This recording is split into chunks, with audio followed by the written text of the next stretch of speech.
It is the last good Sunday of the summer, the homecoming dinner on the grounds, and the long tables are set out under the oak trees, heavy with everything the good women of the church can cook.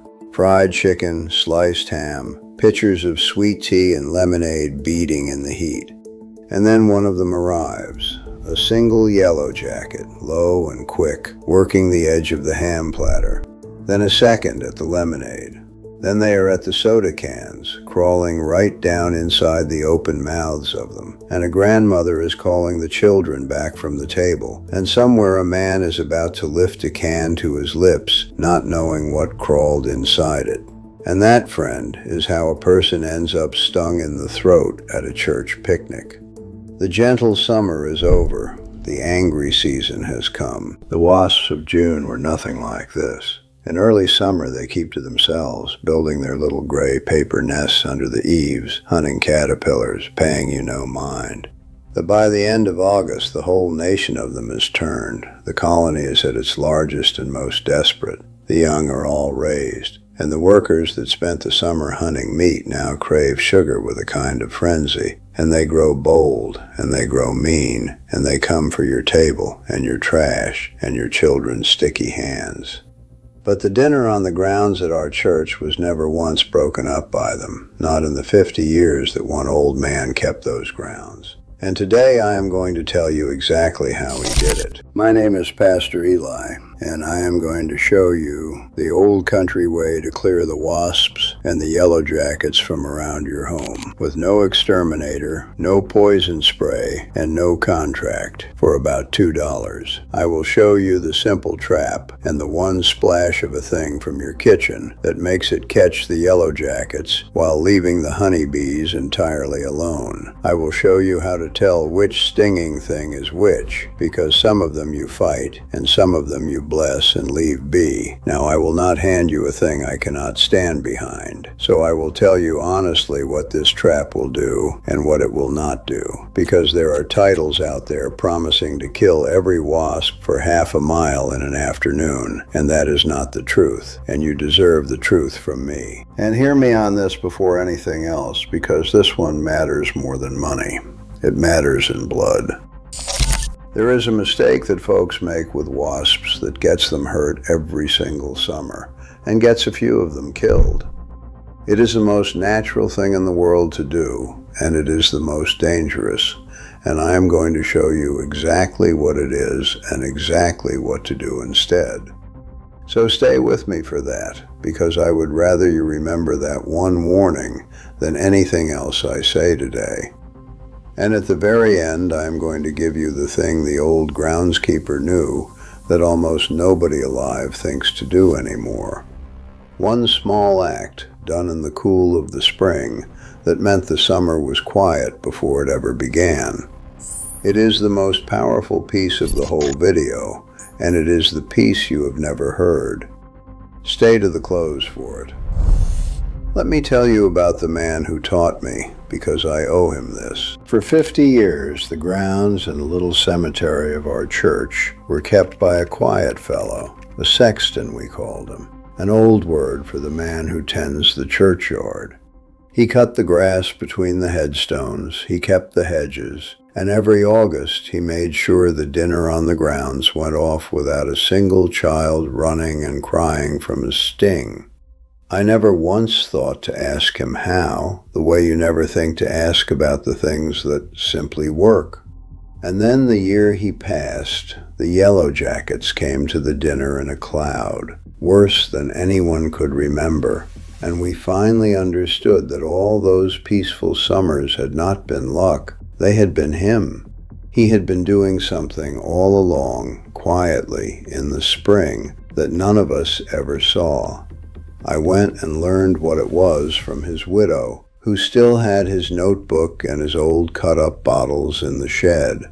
And I am going to give it to you, because that kind of knowing should not be buried with the man who carried it. Now, before any trap, you have to know your enemy from your friend, because not everything that buzzes and stings is the same, and a wise person does not make war on the innocent. There are three you need to tell apart. First, the honeybee. Fuzzy, golden brown, gentle, busy at the flowers. The honeybee wants nothing to do with your ham or your soda. She is after one thing only, the nectar of flowers, and she will not sting unless you sit on her. The honeybee is a friend to every living thing that eats, and we protect her with our lives. Remember that she ignores your table, because it is the very key to this whole method. Second, the paper wasp, the slender one with the long legs that dangle, who builds that little gray umbrella nest of paper up under your eaves or your porch ceiling. Now the paper wasp looks fearsome, but she is mostly a gentle soul and a great help in the garden, because she spends her days hunting caterpillars and grubs that would eat your vegetables. If her nest is up high in a corner where nobody goes, friend, my counsel is to leave her be. She is doing your garden a service, and she will not trouble you if you do not trouble her. We do not kill what is not threatening us. That is not thrift, and it is not wisdom. It is just meanness, and creation has no need of it. Third, the yellowjacket. And here is the troublemaker. Shorter, fatter, shiny and bright yellow and black. No fuzz on her at all. She does not build under your eaves where you can see her. She builds in the ground, in an old rodent hole, or down in a wall, hidden, in colonies that can grow to thousands by summer's end. She is the one at your picnic, the one in your soda can, the one that comes boiling up out of the lawn when you run the mower over her hidden door. She is aggressive. She can sting again and again without dying the way a honeybee does, and she is the one we are setting our trap for.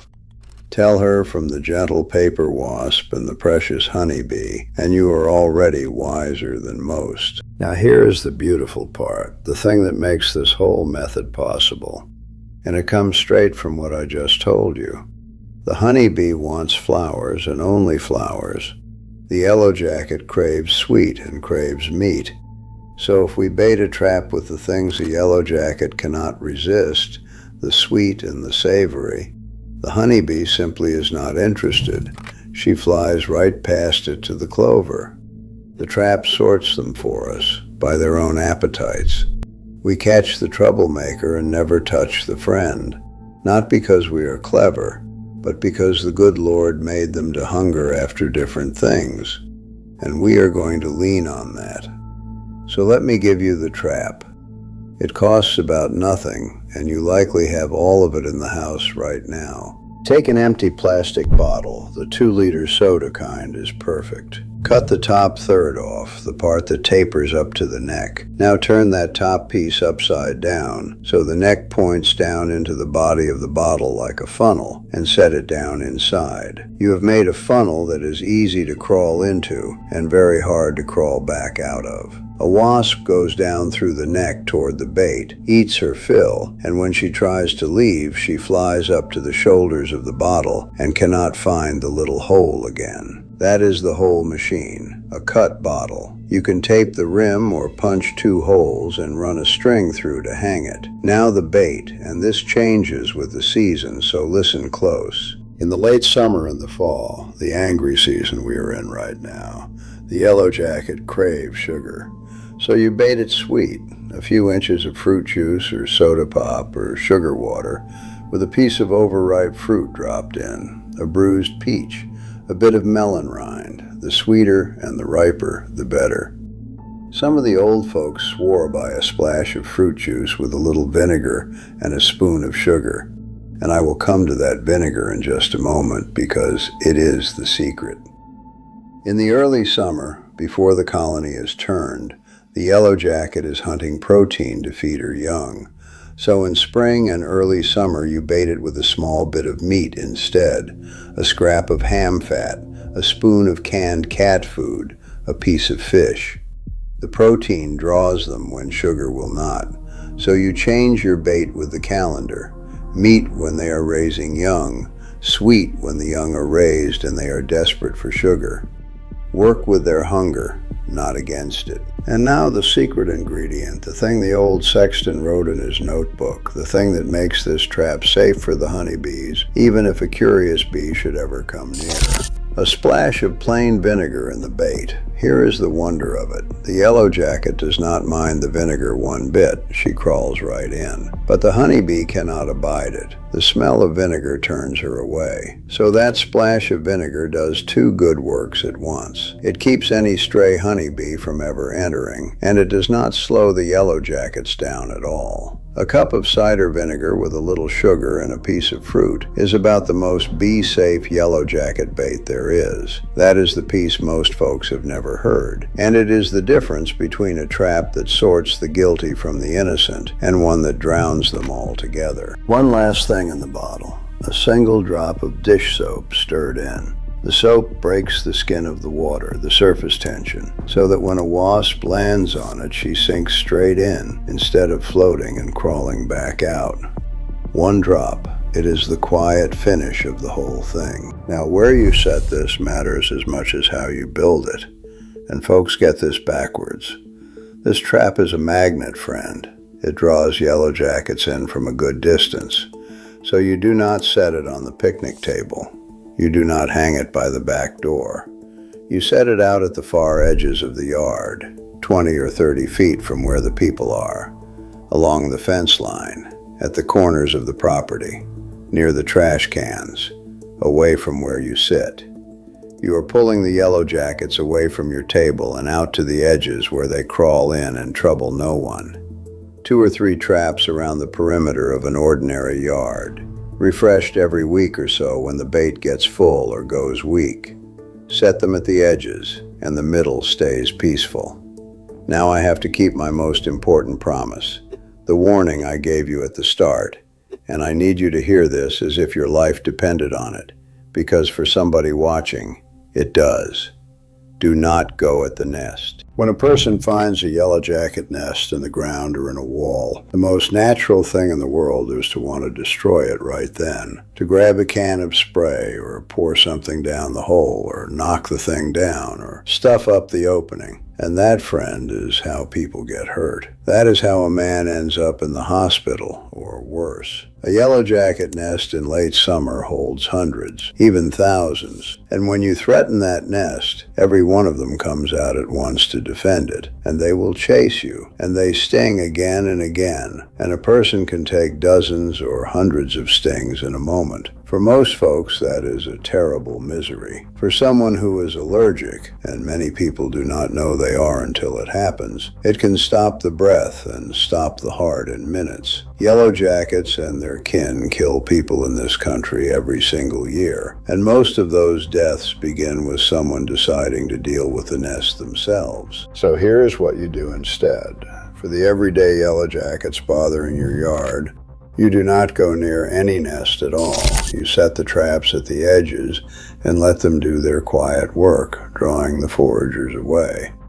That is the safe tool, and it is the one you reach for first and most. If there is a nest that truly must be dealt with, one right by the front door or where the children play, then hear these rules. Never in the daytime, when the workers are out and angry and the air is full of them. If a small nest must be approached at all, it is done at full dark, when every one of them is home and cold and slow, and even then from as far back as you can manage, and never by a soul who is allergic or alone. And honestly, friend, for a big nest, for any nest down in the ground or inside a wall of your house, the wise and frugal thing, the thing that costs far less than an emergency room, is to call a professional for that one job. I am the last man to send you to pay someone for what you can do yourself, but a wall full of yellowjackets is the one time pride gets people hurt, and there is no shame and no waste in letting a trained person take that risk instead of you. And never ever seal up a nest in a wall, because trapped yellowjackets will chew their way through the plaster into the inside of your house looking for a way out. The trap is your everyday tool. The nest is the dangerous exception. Know the difference, and you will keep all your summers and all your skin. If you are finding these old ways worth keeping, take a moment and tap that subscribe button and walk along with me. Every week I bring up another piece of this forgotten wisdom from where it has been buried, and there is good work ahead as the seasons turn. Now let me be honest with you about what this trap does and does not do, because you have trusted me this far, and I will not spend that trust on a tall tale. The trap catches the foragers, the workers out hunting for food. It is very good at that. Set a few around the edge of your yard, and you will be astonished how many yellowjackets end up in those bottles, and how much more peaceful your table becomes. But understand plainly, the trap does not destroy the nest. The queen is still down in the ground laying, and the colony goes on making new workers. So the trap manages the problem. It thins the crowd around your home and makes your yard livable. But it does not wipe out every wasp for half a mile the way some folks promise. Anyone who tells you a soda bottle clears a whole neighborhood in a day is selling you a story. What it truly does is keep the foragers off your table and out of your reach all season long for the price of an empty bottle and a splash of juice. That is a great deal of good for $2, and it is the honest measure of it. And it asks a little of you. You have to set the traps and refresh the bait when it fills or sours every week or so through the season. The small chore, the kind the old folks tied to another, refresh the wasp traps when you take out the trash. But it is not nothing, and I will not pretend the bottle tends itself. Now here is the thing I promised you at the very start. The piece almost nobody alive thinks to do. The thing the old sexton did, quietly, every spring, that meant our church dinner was peaceful for 50 years before the trouble ever began. Lean in, because this is the most powerful piece of the whole video, and it is the simplest. You trap the queens in the spring. Here is the wonder of how a yellowjacket colony works. The whole vast, angry nation of them that torments you in August did not exist in April. In the spring, there is no colony at all. There is only the queen, one single queen who survived the winter alone, sleeping in a woodpile or under the bark of a tree. And on the first warm days of spring, she comes out, all by herself, with no workers yet, and she goes looking for a place to start her nest and begin laying. One queen, alone. And every one of those founding queens, if she lives, will build a colony of thousands by the end of summer. So you set your traps in the early spring, and March and April when the first warm days come. Baited sweet, and you catch those founding queens before they ever build the thing. And every single queen you catch in a spring trap is an entire summer colony of thousands that will never ever exist. One bottle in April does more than a dozen bottles in August. You are not fighting the army, you are stopping it from ever being raised. That is what the old sexton knew. While the rest of us were not even thinking about wasps yet, still glad of the warm weather, he was out among the headstones setting his little bottles, killing the colonies of August before they were so much as a single egg. That is why the dinner on the grounds was always peaceful. Not because he fought hard in the summer, because he was wise in the spring. There is an old proverb that fits this exactly. A prudent man foreseeth the evil and hideth himself, but the simple pass on and are punished. The prudent one sees the trouble coming while it is still small, while it is still just one queen on a warm spring morning, and he deals with it then. The simple one waits until it is a swarm at the picnic and a child in tears, and by then the dealing is hard and dangerous. Foresight, friend. The whole of this final secret is foresight.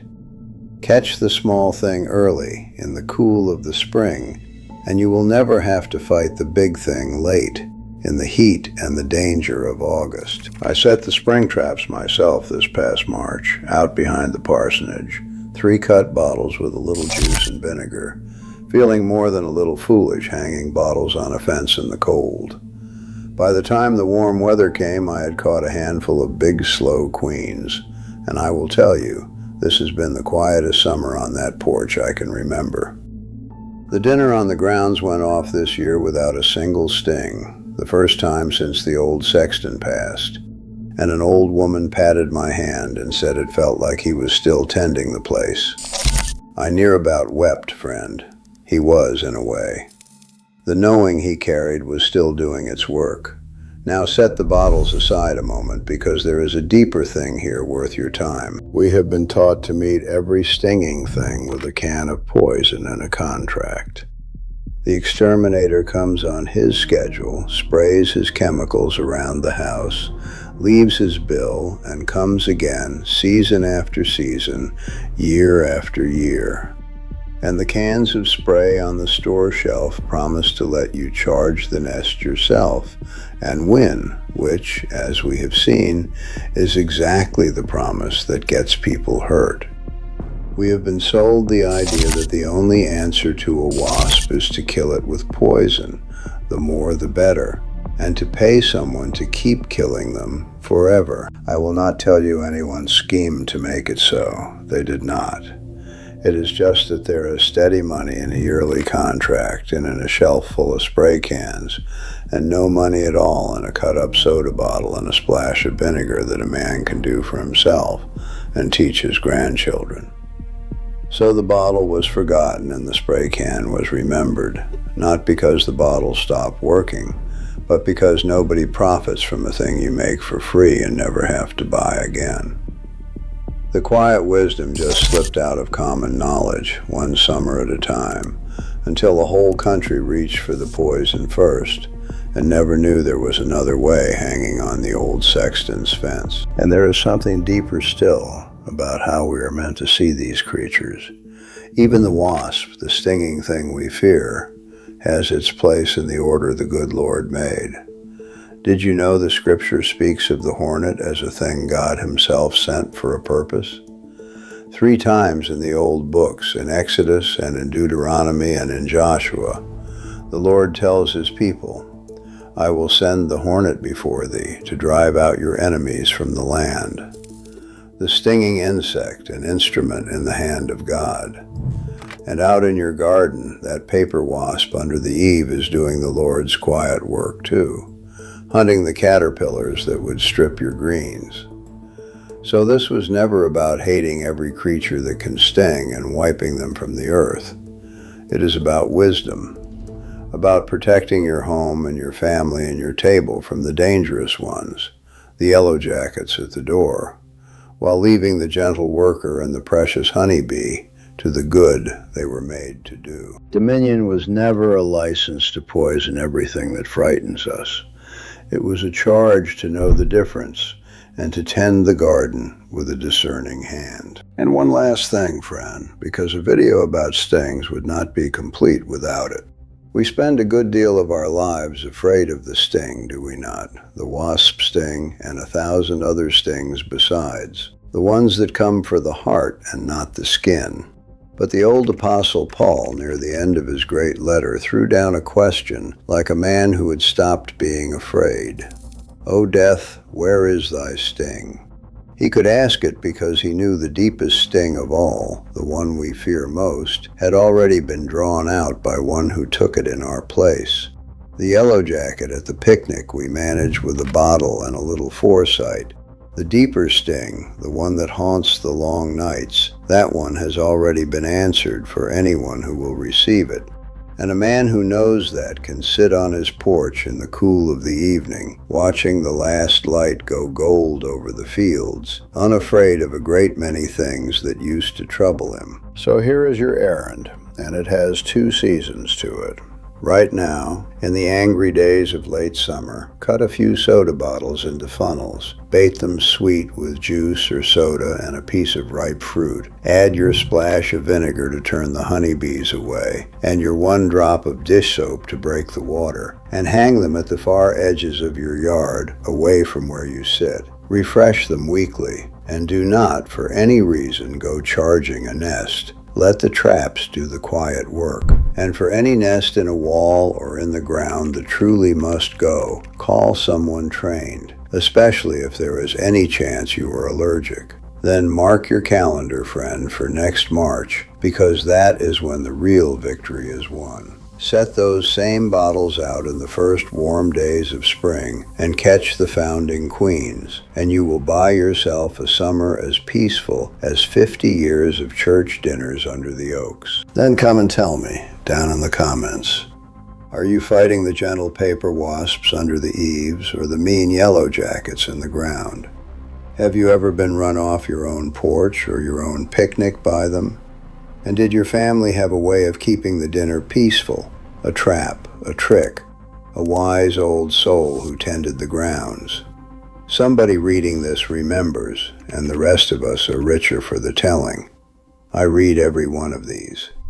Next time, we go back indoors, to that heavy, damp, sticky air that settles into a house in the worst of the summer, the kind that makes everything feel close and grows mildew in the closet corners. I'm going to show you the $4 trick the old folks used to pull the damp right out of a room, with no electricity and no machine humming away. It is the natural next step as the muggy season wears on. Subscribe and walk along with me. Until then, look well to what you have been given. Waste nothing, and God bless.